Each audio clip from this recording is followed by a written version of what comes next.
I got another email, and this is the most common question that I get from anybody, and I'm going to read it to you. So, this comes from a Spanish speaking YouTuber who runs a prominent, Spanish speaking YouTube channel. And he says, as far as geoengineering goes, I never really did any research, specifically with the planes in the sky. I kind of acknowledge the geographical local effect where they fly, but that's all. Personally, I've spent more time studying solar cycles and gotten deep on the grand solar minimum research for our channel. And I'm big on that too. I met David Devine, Adapt 2030. We've talked about grand solar minimum. I've been meaning to set up an interview with Christian from Ice Age Farmer. We connected briefly via email. We'll still try to hook that up in the future. But regardless, however, that doesn't mean I'm ignoring the geoengineering component. Lately, I've been watching several videos from your channel to get updated on what's going on. I really appreciate your approach on the matter. With that being said, I have only one question, and I will really appreciate if you can give me your take on it. I'm 41 years old, and from what I remember as a child, I don't recall many planes in the sky like now. From what I perceive, it seems that there might be more planes doing geoengineering now than there used to be. If that's the case, when in time you think the activity in the sky started ramping up? Is there any chart or any statistic we could access to see time ranges versus quantity of planes in the sky or something like that? That is a very well worded question. And the short answer is 1997. Bienvenidos a Desvendando Noticias. En esta entrega de nuestra serie La Danza de la Lluvia, queremos hacer las siguientes aclaraciones para la audiencia que llegue a ver esta parte. El tema del clima siempre será relevante cada vez que suceda un desastre natural, no tenemos duda de eso. Desde agosto del 2019 nos hemos inclinado a analizar el Sol como uno de los entes más influyentes en la oscilación de tendencias climáticas a nivel mundial. Así, por ejemplo, de 1900 a 1940 la Tierra se calentó, luego de 1940 a los 80 se enfrió, pero luego de los 80 a 1998 se calentó de nuevo. Las tendencias han sido la suma y promedio de temperaturas en periodos largos, para lograr entender el comportamiento del clima en un panorama más amplio. Entonces, ¿dónde ponemos la geoingeniería? Bueno, después de analizar 140 años de documentación de geoingeniería en las 4 entregas anteriores, llegamos a la conclusión que es una necedad narcisista de los controladores de querer cambiar o dar la apariencia de cambiar los climas. Pero si en 140 años no lo han logrado, llegamos a la conclusión que no pueden con la fuerza de los cambios macros de nuestra Tierra. Cualquier cambio artificial resultará en un efecto donde el ciclo natural compensará en otro momento o en otro lugar. Con cañones o torres podés desviar una tormenta de un lugar, pero caerá en otro lugar. Finalmente, si crees que el clima es controlado o modificado en su totalidad por unos cuantos, este no será un video para vos. A continuación, el resto del programa en el que Jim Lee abordó nuestra pregunta y después comentaremos. 1994 a 1997. Fue entonces cuando comenzó el verdadero repunte. Yo diría que comenzó el cambio en los aerosoles atmosféricos de fondo que condujo a una mayor creación de nubes artificiales. Veamos cuál es mi respuesta sobre esto, porque estoy seguro de que muchas personas no están familiarizadas con esta información. Así que eso es lo que vamos a hacer hoy muy rápido. Pero en 2014, después de unos 6 años de investigación sobre este tema y de haberme equivocado tantas veces, quería mucho llegar a algún tipo de consenso sobre dónde creo que radica el problema. Y todo seguía volviendo al tanque de combustible para aviones. Y lo que noté, que era una gran coincidencia, fue cuando dije, comencemos por el principio. ¿Cuál fue el primer artículo escrito en Internet? ¿Cuándo fue la primera vez que se usó la palabra chemtrail? Y la respuesta a esa pregunta es 1997. Y el artículo trataba sobre el combustible para aviones JP8. Lo que hice fue ir a Google y fui a la línea de tiempo de Google, que te permite ver realmente cuándo se usó un término y luego cuándo se usó los artículos asociados con él. Y el primer artículo escrito sobre los chemtrails fue en 1997. Y ese artículo trataba sobre el combustible para aviones JP-8 y cómo notaron que se estaban produciendo muchas más nubes que antes. Esto me llevó por un largo camino de leer mucha documentación militar, muy científica, junto con journals científicos que hablan sobre algo llamado el concepto del monocombustible. Y el resumen e idea central de todo esto es que el ejército tiene una factura de gasolina realmente grande. De hecho, ha habido estimaciones de que solo el ejército de los Estados Unidos quema más combustible y produce más emisiones de CO2 que los siguientes 5 países más grandes del mundo, excluyendo a China. Pero independientemente, es una gran factura de combustible y uno de los problemas que tenían era que, en general, los aviones explotaban, estaban usando un combustible para aviones que estaba hecho de gasolina. Durante Vietnam, el Viet Cong disparaba AK-47 a los F-4 Phantom y las balas perforaban las alas y luego eso provocaba una chispa y los aviones explotaban. La gasolina tiene una inflamabilidad baja. De manera similar, las personas que reabastecen aviones, una chispa saltaría de la manguera al avión y provocaría un incendio que obviamente mataría a los soldados y destruiría los vehículos. Es un problema. Entonces, estaban haciendo cosas como agregar químicos disipadores de estática al combustible para tratar de reducir eso. Pero al final del día, intentan descubrir cómo resolvemos algunos de estos problemas y cómo no tenemos que usar diferentes combustibles para todos los diferentes vehículos. El tanque M1 Abrams está usando esto, el Hummer, ya sabes, Humvee, los Jeeps están usando esto y todos los aviones están usando eso. ¿Y si todos pudieran usar el mismo combustible? ¿Un combustible para el campo de batalla para controlarlos a todos, como ellos dirían? La gente como yo, tengo 44 años, el caballero que me envió un correo electrónico tiene 41 años, puede recordar un momento en que no estaba tan nublado como lo está hoy. Yo era un Boy Scout, estaba en el bosque cada bendito fin de semana. Cuando era niño, muchos de ustedes probablemente tuvieron esta experiencia y probablemente estén en el mismo rango de edad.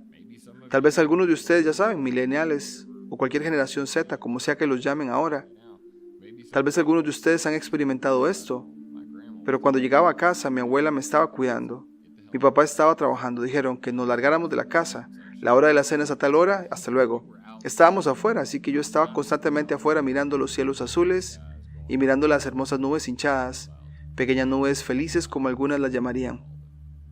Y luego, en algún momento, pequeñas nubes felices se convirtieron básicamente en nubes que cubrían todo el cielo, cielos grises a diario. Y ahí es donde realmente las cosas comenzaron a ponerse raras. Y por supuesto, no me di cuenta de esto ni profundicé en esto hasta que tuve un hijo y más adelante en la vida. Así que estoy viendo todo esto y por supuesto, la retrospectiva a veces es 2020. Pero para empezar, eso es un tema muy confuso. Así que tuve que profundizar mucho para tratar de encontrar qué pasa con esto. ¿Qué está pasando con la herramienta de simulación y predicción de las estelas de nubes grises?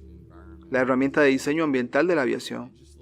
Parece que hay mucha gente tratando de controlar estas nubes que se están creando. ¿Qué pasa con eso? Así que el tema del concepto de monocombustible realmente es donde creo que comenzaron muchos de los problemas. Pueden ver aquí que básicamente el problema del ejército, hablé de accidente, los soldados vietnamitas C-130 se estrellaron accidentalmente, matando a 23 e hiriendo a 80 soldados. El C-130 pudo aterrizar y los 2 pilotos del F-16D pudieron expulsarse.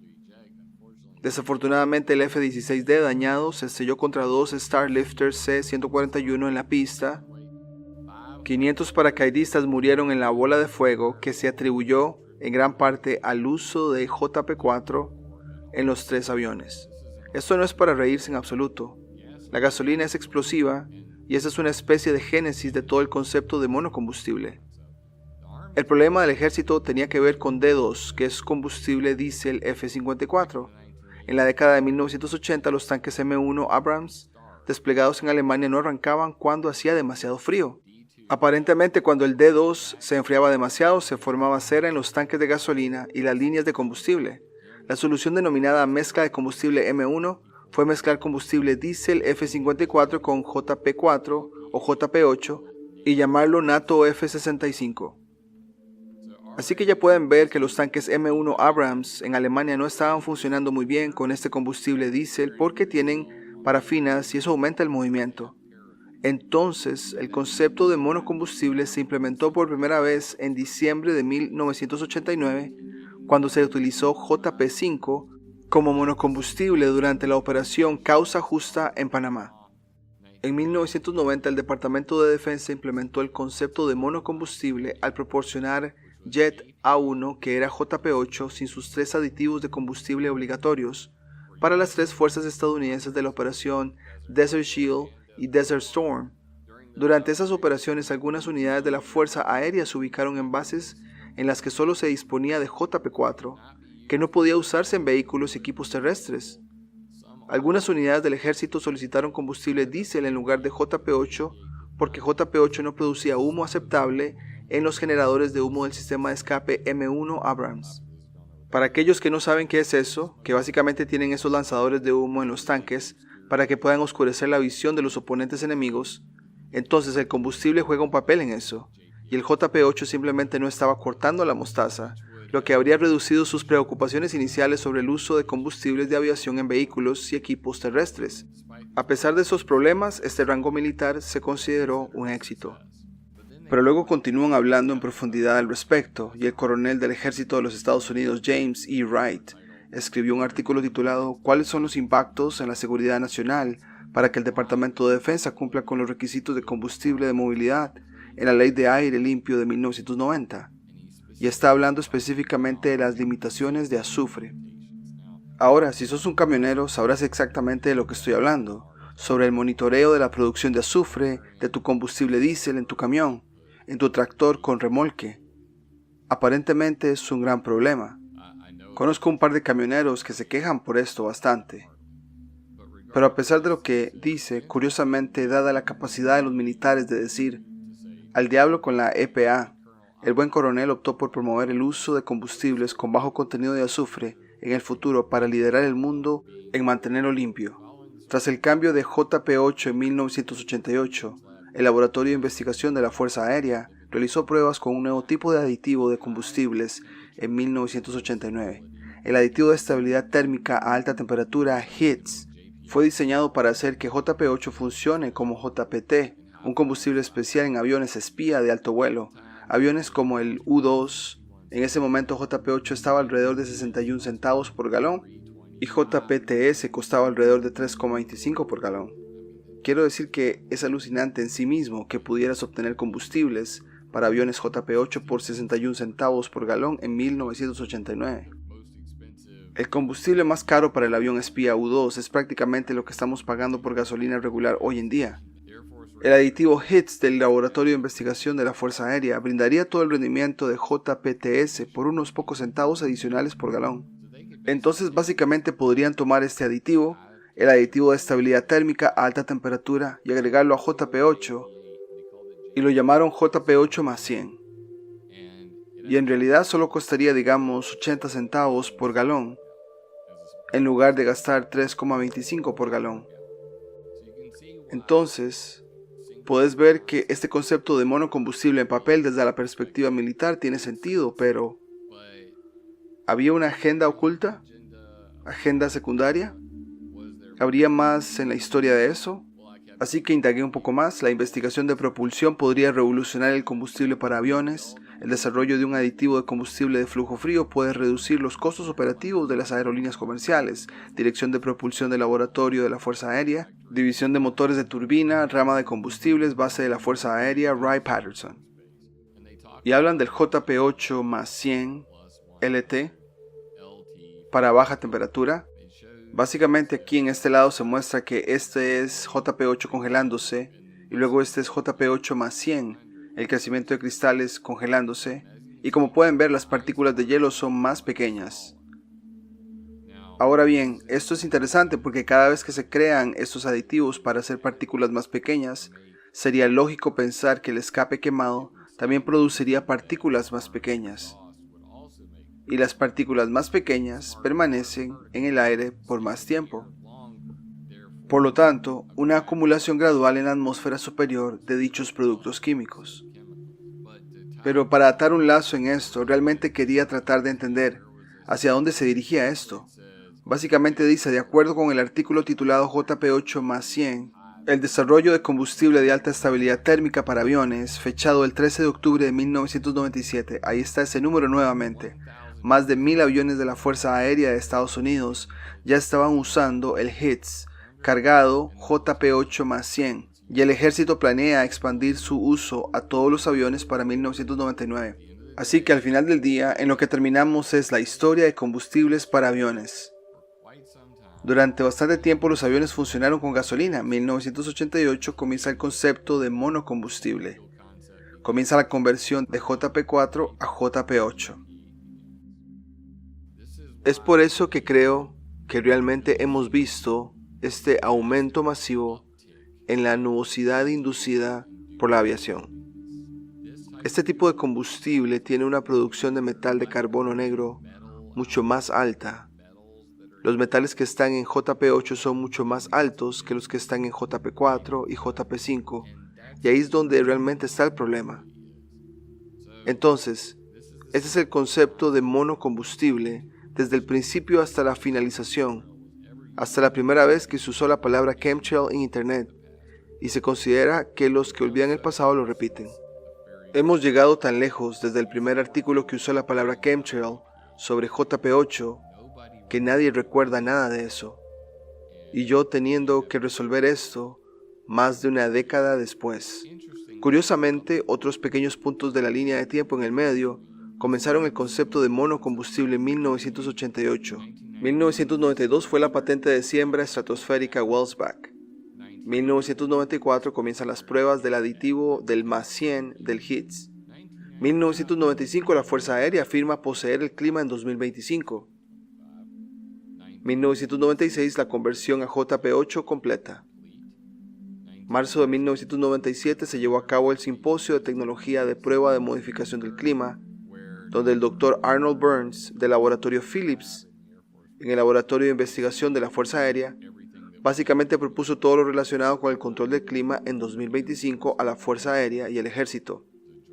La reunión conjunta del Ejército de la Fuerza Aérea, que es lo mismo que está pasando con el concepto de monocombustible, el Ejército de la Fuerza Aérea está de acuerdo en usar un solo combustible.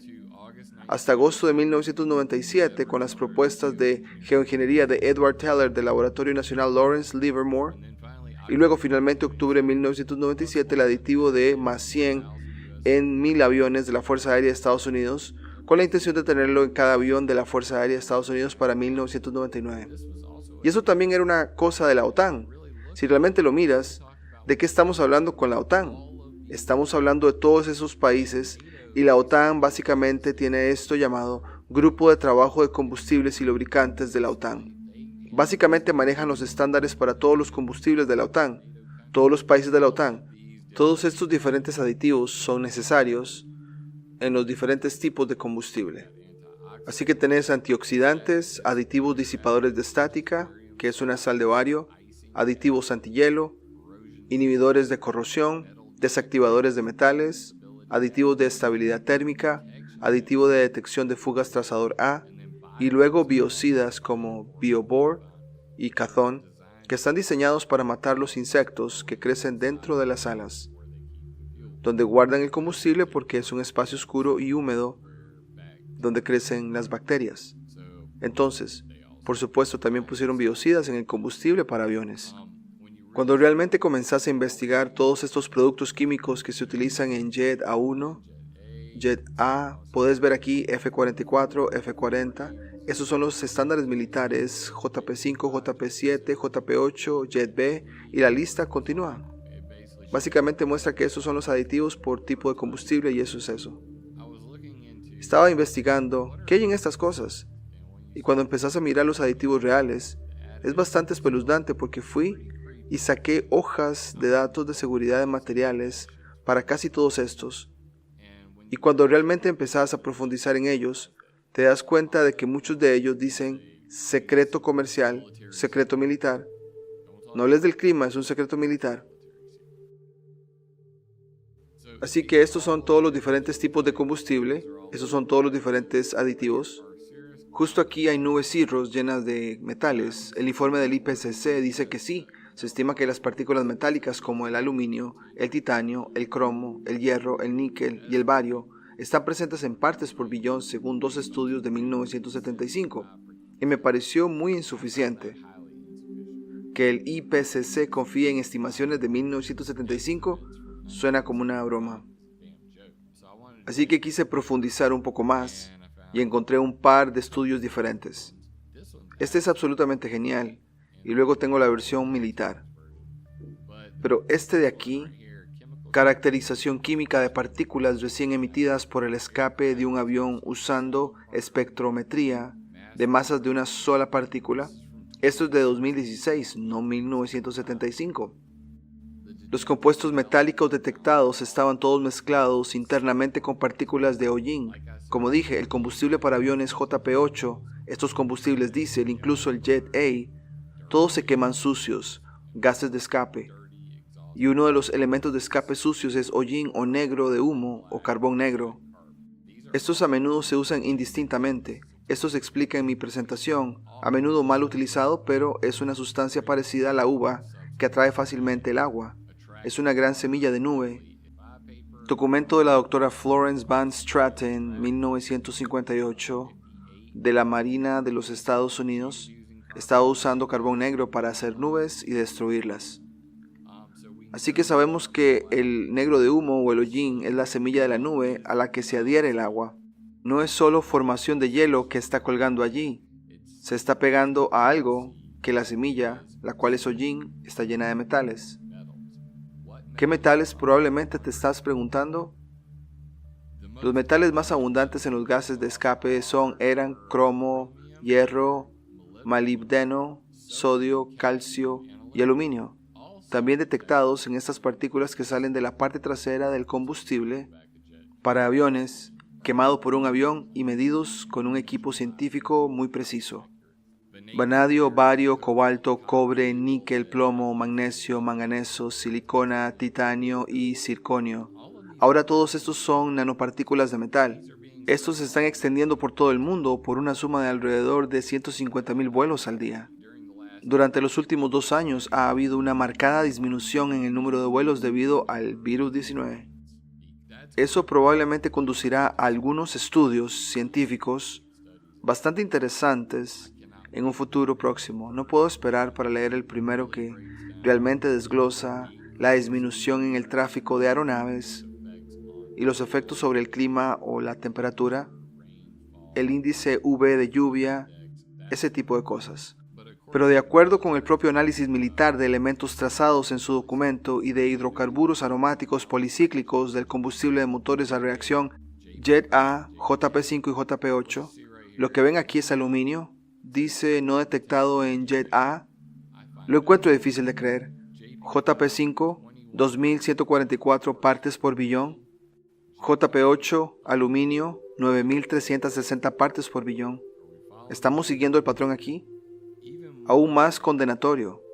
Pero ahora mismo, en este momento, hemos cambiado de hablar sobre el uso de azufre en la geoingeniería, el aluminio en la geoingeniería. Ahora, el gran problema es que usemos calcio en la geoingeniería. El calcio en Jet A es 555 partes por billón. El calcio en JP5 es 5,000 partes por billón. Eso es 10 veces. El calcio en el combustible JP8 es de 31,000 partes por billón. O 31 partes por millón. El magnesio pasó de 1,000 a 5,000. La lista continúa. Azufre 450 a 1,650. Titanio 35 partes por billón a 1,000 partes por billón.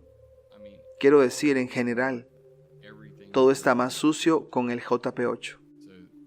Se esparcieron muchos más metales por todo el mundo como resultado del concepto del monocombustible que ocurrió entre 1988 y 1997. El primer artículo sobre estelas químicas fue en 1997. Este artículo trataba sobre el combustible para aviones JP-8 y creo que con razón. Así que espero que esto responda a la pregunta que recibí por correo electrónico, porque creo que es una buena pregunta. Sabes que también recuerdo que era azul y quiero saber por qué. Después de llegar a todas estas conclusiones, lo puse directamente a los pies del grupo de trabajo número 1 de tareas especiales de la OTAN, que asume tareas especiales según las indicaciones del Comité de Oleoductos de la OTAN. Entonces, literalmente, un pequeño grupo en el Comité de Oleoductos de la OTAN, cuyos nombres están clasificados porque nunca pude encontrarlos. Este Comité de Oleoductos de la OTAN determina los estándares de combustible para aviones para 28 Estados miembros de la OTAN. Y como resultado, este grupo de tareas especiales, si su tarea especial era geoingeniería del mundo, utilizando combustible sucio, lleno de metales, y que sabían que bloquearían la luz solar, y, de hecho, el azufre de aluminio y el calcio que se han propuesto como material de geoingeniería, y resulta que están en grandes cantidades en el combustible con el que terminaron decidiendo ir, entonces existe una pequeña posibilidad de que las personas en el grupo de trabajo número 1 sean los culpables del proyecto de esta tarea especial. Y esa es mi creencia. ¿Crees que estoy cerca del dinero o si estoy perdiendo mi cabeza?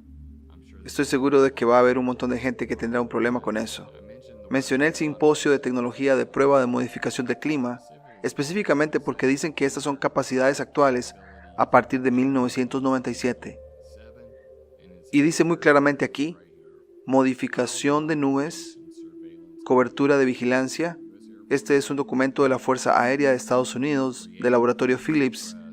Crear, suprimir, cirros, contrails, modificación de la nube, capacidades actuales, 1997, crear, suprimir, cirros, estelas. Y ahora esto se ha filtrado en la industria de la aviación comercial, donde el ejército de los Estados Unidos ahora va con el Jet A1 para ser específicos. Febrero del 2014, el Departamento de Defensa de Estados Unidos cambia combustible para aviones de grado civil. Con las pruebas del Jet A de grado civil con aditivos casi completas, 36 bases militares en los Estados Unidos se han alejado del JP-8 de grado militar. Las más de 230 ubicaciones restantes están programadas para convertirse en 2014, que nuevamente fue otro momento en el que la gente se refiere, dice. Alrededor de 2012 a 2014 realmente noté que empeoraba. Así que aquí hay otra situación donde cambian el combustible una vez más. El problema parece haber empeorado. Los biocombustibles de aviones enlistados para control de estelas, este es el futuro. Esta es la solución para crear nubes enfriantes de día y ninguna de noche, que ocurrió después de que acudí a la EPA en 2015. Pero si deseas obtener más información al respecto, puedes ver mi informe completo aquí mismo, en lo que se llama Geoingeniería Accidental con Huellas de Barcos y Estelas. Y lo más breve y escueto en esto es, estamos a punto de llevar a cabo un experimento accidental masivo para reducir el calentamiento global con huellas de barcos, como pueden ver sobre el Océano Pacífico aquí mismo, frente a las costas de Japón y China. Y luego una próxima regulación de la ONU reducirá drásticamente la contaminación de la industria del transporte marítimo, pero también puede acelerar el cambio climático, porque los estudios han encontrado que los barcos tienen un efecto de enfriamiento neto en el mundo a pesar de que expulsan casi 1 billón de toneladas de dióxido de carbono cada año. Entonces, para los barcos está bien que echen gases porque también tiran una gran cantidad de polvo de carbón negro, porque usan combustible búnker y eso hace nubes. Y por cierto, les gustan las nubes porque creen que refrescan el mundo.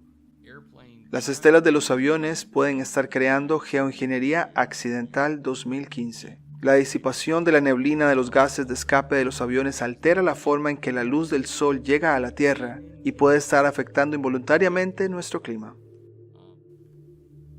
Sin querer extender la respuesta de Jim Lee, hay cosas que analizaremos en la próxima entrega, pero nos surgen algunas reflexiones para cerrar este video. 1996-1997 es un año de mínimo solar. Qué coincidencia que hagan un cambio de combustible en ese momento de la historia. Una vez más vemos que el sol dicta los tiempos. Otro periodo que Jim Lee mencionó de otro cambio de combustible y que se notó en el cielo en una mayor cantidad de nubes grises artificiales fue entre 2012 y 2014. Ese fue el máximo solar del ciclo anterior. Una vez más vemos el ciclo solar dictando dónde aplicar agendas. Ya hemos mencionado en el canal que si hay daños en la salud por cosas que fumigan, es completamente colateral o secundario. Hay una agenda más prioritaria, la cual estamos tratando de descifrar aquí. Jim Lee nos desglosa la línea del tiempo del combustible para aviones. Así que, cuando dice que los tanques de guerra ya usaban un combustible para generar humo y así bloquear la vista del enemigo, y que eso fue transferido a los combustibles de avión, ¿será más bien esa la agenda primordial? ¿Bloquear? ¿O que no podamos ver algo? ¿O que ellos bloqueando entonces pueden continuar experimentos arriba de esa capa? ¿Y así la perpetua investigación militar continúa?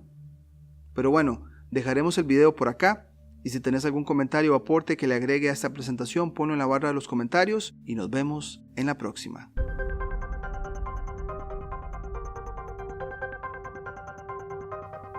Si te gustó el contenido del canal, no olvides suscribirte, darle campanita para notificaciones, darle me gusta, comentar o compartir. Hasta la próxima.